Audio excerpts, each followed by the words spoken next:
आणि आता बातम्या पाहूयात सविस्तर। लोकसभा निवडणुकांचा बिगुल वाजल्यानंतर राज्यात राजकीय घडामोडींना गेल्या काही तासात तर अधिक वेग आलाय। त्यामुळे 6च्या बातमीपत्राच्या सुरुवातीला पाहूयात 6 महत्त्वाच्या घडामोडी की ज्याची आज दिवसभर चर्चा आहे। निवडणुकीतल्या जागा वाटपावरून महायुतीमध्ये काही ठिकाणी नाराजीची चर्चा। या पार्श्वभूमीवर उपमुख्यमंत्री देवेंद्र फडणवीस यांचा सागर बंगला नाराजी निवारण केंद्र बनलाय। सागरवर सध्या राजकीय नेत्यांच्या भेटीगाठी वाढलेत। आज विजय शिवतारे, हर्षवर्धन पाटील यांनी देवेंद्र फडणवीस यांची भेट घेतली, तर उमेदवारी जाहीर झाल्यानंतर राहुल शेवाळे हे सुद्धा फडणवीस यांच्या भेटीसाठी पोहोचले। दुसरी एक महत्त्वाची घडामोड म्हणजे सातारा लोकसभा मतदारसंघाबद्दल साताऱ्यात भाजपच्याकडून उदयनराजे भोसले यांच्या उमेदवारीची जोरदार चर्चा असताना शरद पवार यांच्या पक्षाकडून शशिकांत शिंदे, बाळासाहेब पाटील, सुनील पाटील यांच्या नावाची चर्चा आहे। त्यामुळे राजेंच्या समोर राष्ट्रवादी शरदचंद्र पवार पक्षाकडून कोणता पैलवान निवडणुकीच्या मैदानात उतरतो हे पाहणं आवश्यक आहे। दिवसभरातली तिसरी महत्त्वाची घडामोड म्हणजे मनसे लोकसभा निवडणूक लढवणार नाही, मात्र महायुतीसाठी प्रचार करणार असल्याची माहिती सूत्रांनी दिली आहे। तर दुसरीकडे अमरावतीमध्ये भाजपकडून नवनीत राणा यांना उमेदवारी जाहीर झालेली असताना महायुतीतला घटक पक्ष असलेल्या प्रहार जनशक्ती पक्षानेही आपला उमेदवार जाहीर केलाय। बच्चू कडू आपल्या भूमिकेवर ठाम आहेत, त्यामुळे अमरावतीत तिरंगी लढत होण्याची शक्यता आहे। दिवसभरातली 5वी महत्त्वाची घडामोड म्हणजे वंचित बहुजन आघाडी संदर्भातली। मंडळी, एकला चलो रेचा नारा देत मैदानात उतरलेल्या प्रकाश आंबेडकर यांनी महाविकास आघाडीवर पुन्हा एकदा कटाक्ष टाकलाय। लोकसभा निवडणुकीत दंड थोपटलेल्या मराठा समाजाचा उमेदवार ठरवण्यासाठी संभाजीनगरमध्ये बैठक झाली। यावेळेला उमेदवारीवरून समन्वयकांच्यामध्ये जोरदार राडा झाला आणि काही जणांना बेदम मारहाणही करण्यात आली।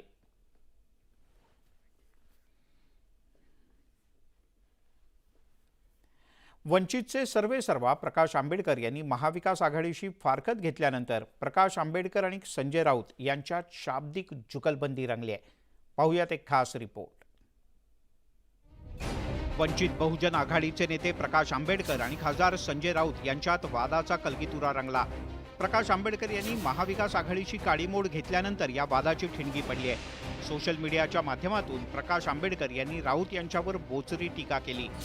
संजय, तुम्ही किती खोटं बोलताय? जर तुमचे आणि आमचे विचार एक आहेत तर आम्हाला बैठकांसाठी का बोलावलं जात नाही?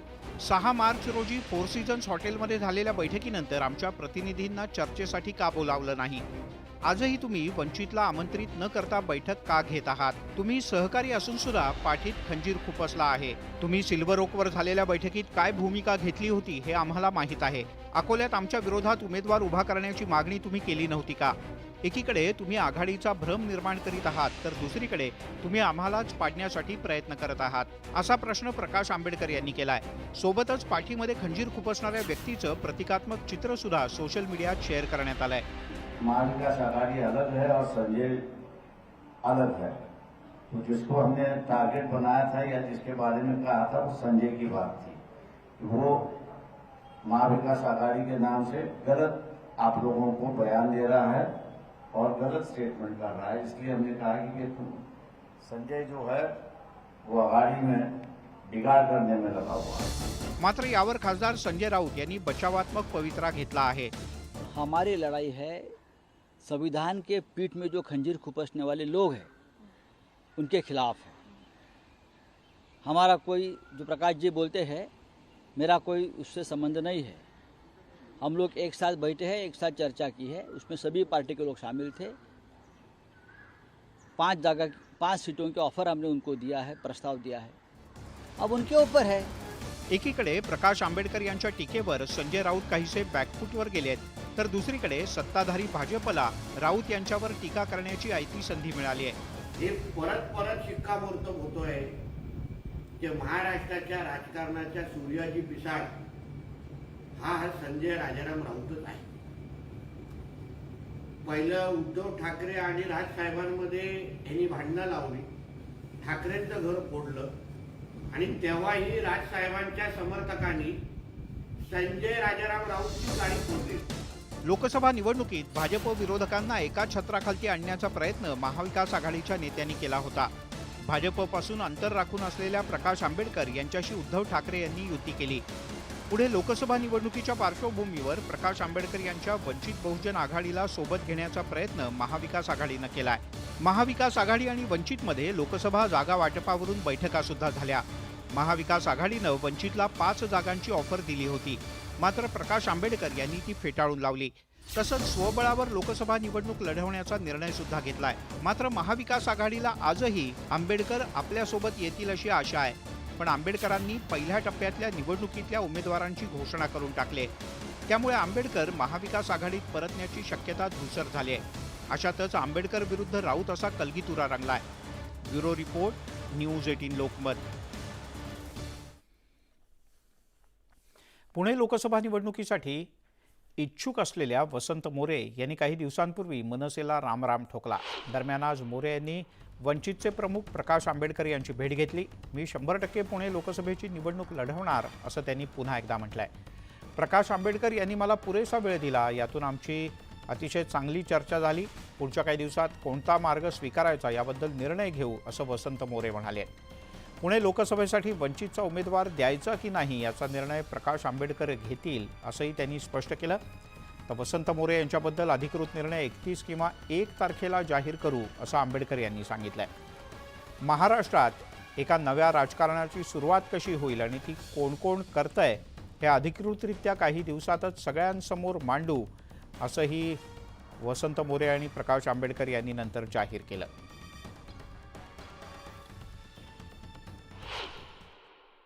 आंबेडकर साहेब यांनी मला इकडे बोलवलं आणि मला एवढा वेळ त्यांनी दिला आणि या वेळेमधून अतिशय चांगल्या प्रकारची चर्चा झालेली आहे। येणाऱ्या 1-2 दिवसामध्ये ज्या स्तरावरती चर्चा व्हायच्यात मोठ्या, आज माझा पहिलाच दिवस आहे। आम्ही पहिल्यांदाच चर्चेला आलोय।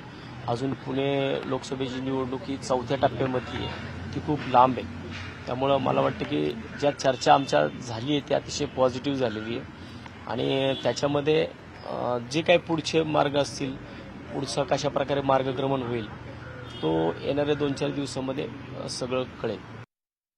दुसरी असणारी जी महत्वाची चर्चा अजून व्हायची आहे आणि जे काही ऑफिशियली आपल्याला सांगायचं आहे, कळवायचं आहे ते 31 तारखेपर्यंत आपल्याला कळेल असं मी त्या ठिकाणी आपल्याला सांगतो। महाराष्ट्रातल्या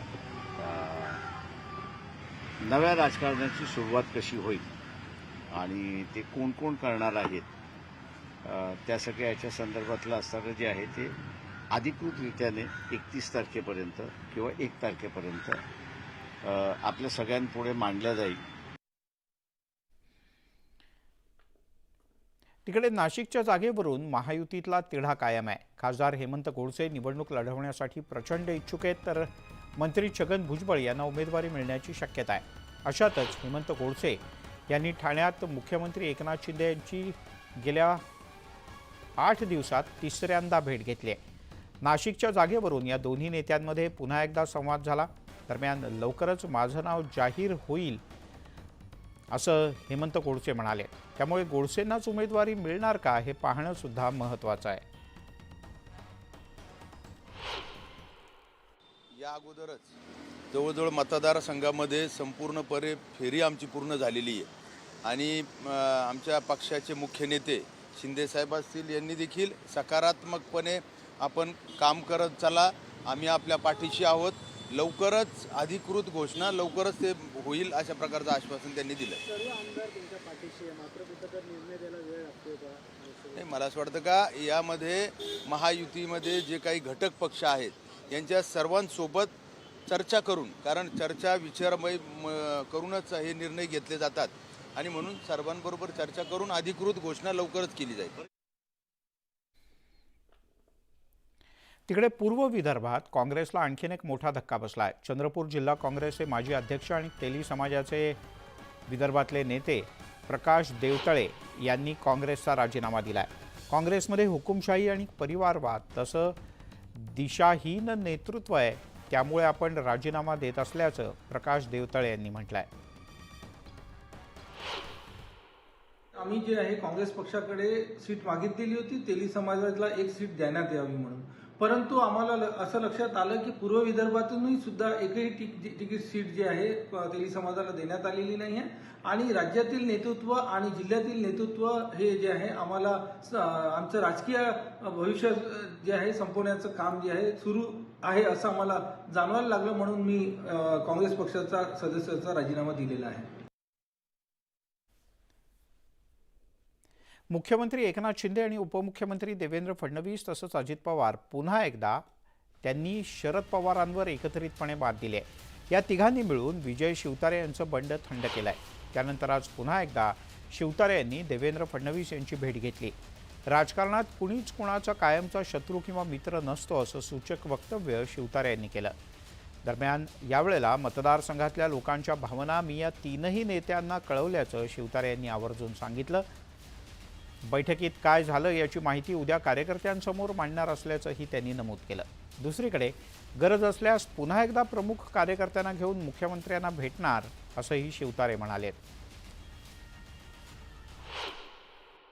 राजकारणात कायमचं कोणीच कोणाचं दुश्मन नसतो आणि दोस्त नसतो, परंतु लार्जर इंटरेस्ट लोकहित कशामध्ये आहे त्याचा नीट विचार करून जे मला आता मुख्यमंत्री महोदयांनी समजावलं महायुतीच्या बाबतीतली ती सर्व चर्चा जशीच्या तशी मी कार्यकर्त्यांच्या समोर मांडणार आणि मग सगळ्यांचा कानोसा घेऊन काय त्यांचं मत आहे पॉझिटिव्ह निगेटिव्ह जे असेल ते त्यातले प्रमुख कार्यकर्ते जर मला तशी गरज वाटलीच तर मुख्यमंत्री महोदयांबरोबर काही प्रमुख कार्यकर्त्यांची उद्या परवा गाठभेट करून ते सांगितलं जाईल.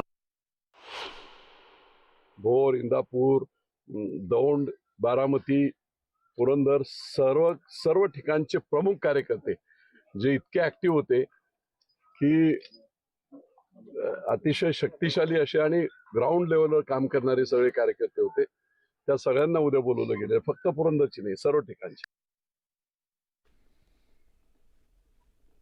कोल्हापुरात शिंदेंच्या शिवसेनेच्या दोन्ही विद्यमान खासदारांना पुन्हा एकदा उमेदवारी मिळाली आहे. मात्र या उमेदवारीच्या दुसऱ्याच दिवशी भाजपकडून उघडपणे नाराजी व्यक्त झाली.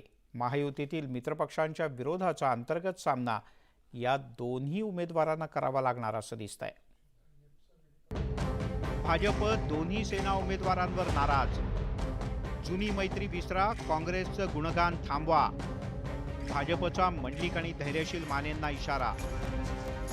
कोल्हापूरच्या दोन्ही जागेवर शिवसेनेचे उमेदवार घोषित झाले आहेत. कोल्हापुरातून संजय मंडलिक तर हातकणंगले इथून धैर्यशील माने या विद्यमान खासदारांना उमेदवारी देण्यात आली आहे. मात्र उमेदवारी जाहीर झाल्याच्या अवघ्या काही तासातच भाजपकडून नाराजीचे सूर उमटू लागले आहेत. कोल्हापुरात संजय मंडलिक यांना थेट भाजपच्या नाराजीचा सामना करावा लागतोय, तर हातकणंगलेमध्ये सोशल मीडियावरून धैर्यशील माने यांना टार्गेट केलं जात आहे. काही दिवसांपूर्वी धैर्यशील माने यांनी सतेज पाटील यांची स्तुती केली होती. आता हेच गुणगान त्यांच्यासाठी अडचणीचं ठरलंय, तर कार्यकर्त्यांचे फोन न उचलणं संजय मंडलिक यांना महागात पडतंय. विरोधी पक्ष कुठला आहे? हा काँग्रेस आहे.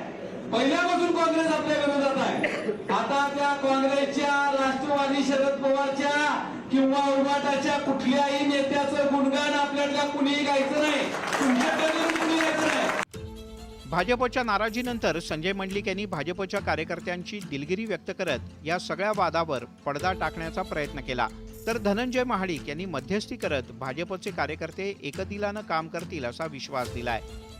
डबल इंजिनचं सरकार असल्यामुळे खऱ्या अर्थानं कोल्हापूर जिल्ह्यामध्ये विकासाचं अतिशय घोडदौड जोरानं सुरू आहे आणि हीच विकासाची घोडदौड पुढच्या काळामध्ये ठेवावी हा एक प्रमुख अजेंडा घेऊनच या निवडणुकीमध्ये आपण उभा आहे. निश्चितपणानं पुन्हा साहेब म्हणते गोष्ट खरी आहे, मी भाग्यवान आहे.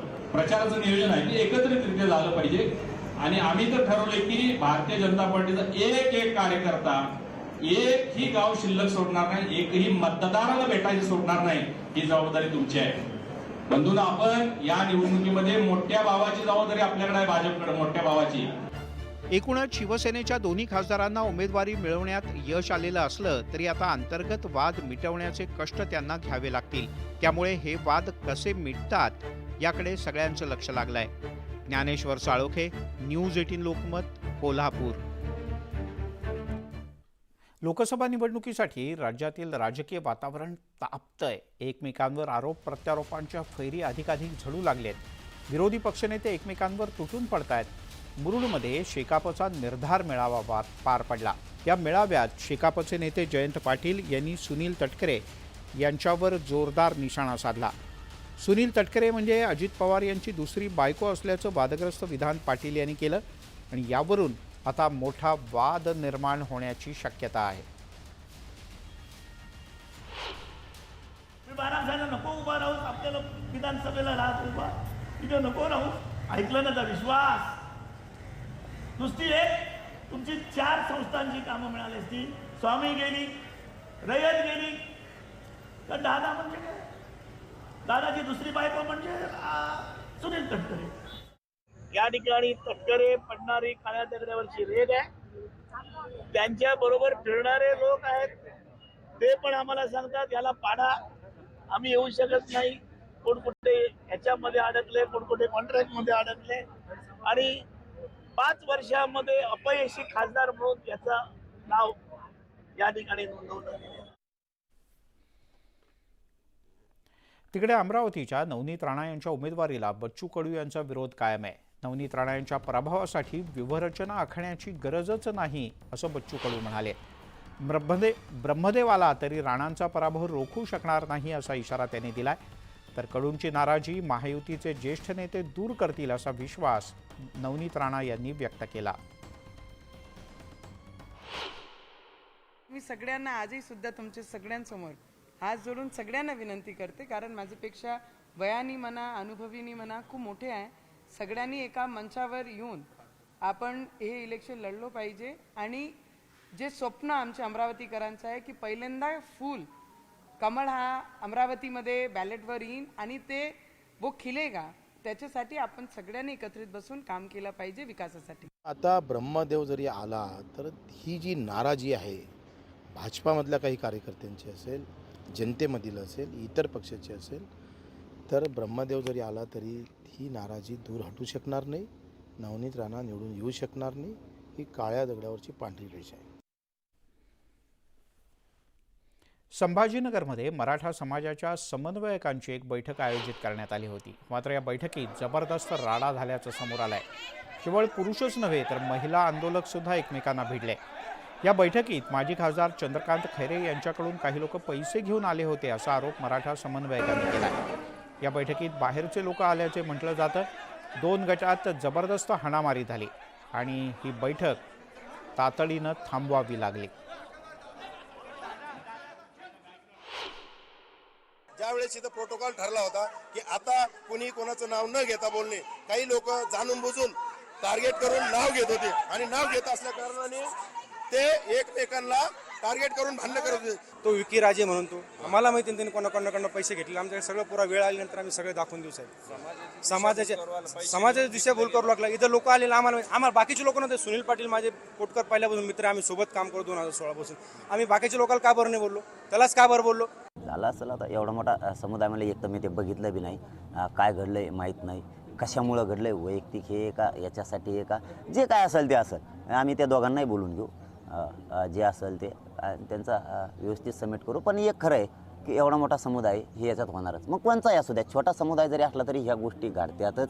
त्याला काय एवढं सिरियस घेऊन त्याचा इश्यू करण्याची मला तरी वाटतं गरज नाही. पश्चिम महाराष्ट्रातल्या सांगलीच्या जागेवर काँग्रेस एवढी अराजक का निर्माण करते हे समजत नाही. आम्ही त्यांना कोल्हापूरची जागा दिली, सातारा पुणे दिलं, आता आम्ही पश्चिम महाराष्ट्रात कुठेतरी लढू. गेल्या निवडणुकीत त्यांचा एकच खासदार विजयी झाला होता, हे काँग्रेस का विसरत नाही असे प्रश्न सेनेच्या वतीनं विचारण्यात आले आहेत. आम्ही प्रकाश आंबेडकर यांना 6 जागा देत होतो, आता त्यांचा एकही उमेदवार जिंकणार नाही असंही अरविंद सावंत यांनी म्हटलंय.